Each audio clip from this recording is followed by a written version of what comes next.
Bismillahirrahmanirrahim. Assalamu alaikum viewers, students. Earlier we have finished our topic of poets of the early Victorian period.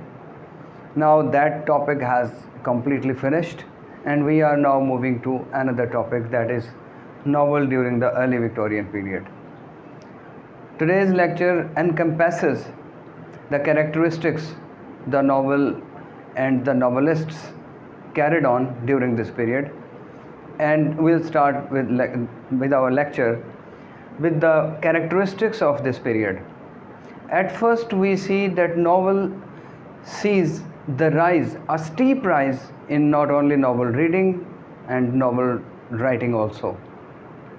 And this was because the reason that people in that area, in that particular period, were mostly educated and literate ones. So their pastime, their activity, major activity was that to read novels. And it was not mere just reading the novel. Novel reading gave them confidence and strength because it was mainly written in many shapes, in many forms. These forms were quite different from the earlier 18th century period. As we go 100 years back in 18th century, we find that 18th century novels gave the realistic picture of the society of that time. But when we move on to the 19th century, in Victorian period, in early Victorian period, we find that novel took many shapes. For example, in sermons, political pamphlets, philosophical discourses, social essays, and autobiographies. In these forms, the novel took its shape and was presented to the public. And that was why we find that educated community took pleasure in reading these forms. Not only pleasure, but also gained strength and confidence by reading them. Why they gained confidence? It was a question. It is because it was the time when there was an industrial revolution was on the peak. And as a result of industrial revolution, we find that there is the concentration of wealth into few hands. And this concentration really resulted in inflation. And inflation, you know, is the economic term which results in poverty, in the increase in poverty. So this was the case in England at that time in 19th century.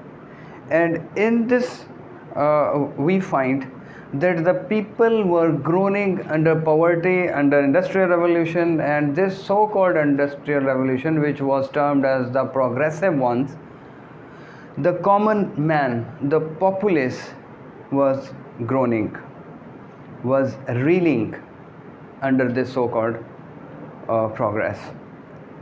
So we find that in this period there was a special sort of readers progress, readers accumulation of readers. We find that they took pleasure in education, in reading novels. And the major novelists we find here in this period were Charles Dickens and William Makepeace Thackeray. These were the two major novelists who wrote very high-sounding novels and attracted a lot of readers from the world. And when we move on to the next writers of novels, we find there are a lot of minor novelists there, but out of those minor novelists, Benjamin Disraeli and Bronte sisters were the most prominent. And in the next lecture, we will try our best to throw light on the productions and literary productions of Charles Dickens and Thackeray. Today I am going to just shed light on Charles Dickens and Thackeray. Charles Dickens was basically had a very poor parentage, and because of this he had to struggle extraordinarily hard since his boyhood, and this extraordinary hard work resulted in sharpening his creative caliber. That was why we find that Dickens wrote his first novel, Pickwick Papers, in 25 years of age. Against the social status that Dickens had, against the financial conditions that Dickens was in, Thackeray was quite opposite. William Makepeace Thackeray had very rich and affluent parents. His first novel appeared in his 35 years of age, and it was Vanity Fair. So this was just an introduction that I had made these two great writers who are supposed to be the stars at that time, and still their literary productions are acknowledged. Thank you very much. Yesterday we will throw light Charles Dickens, Thackeray, and other minor novelists. Thanks a lot.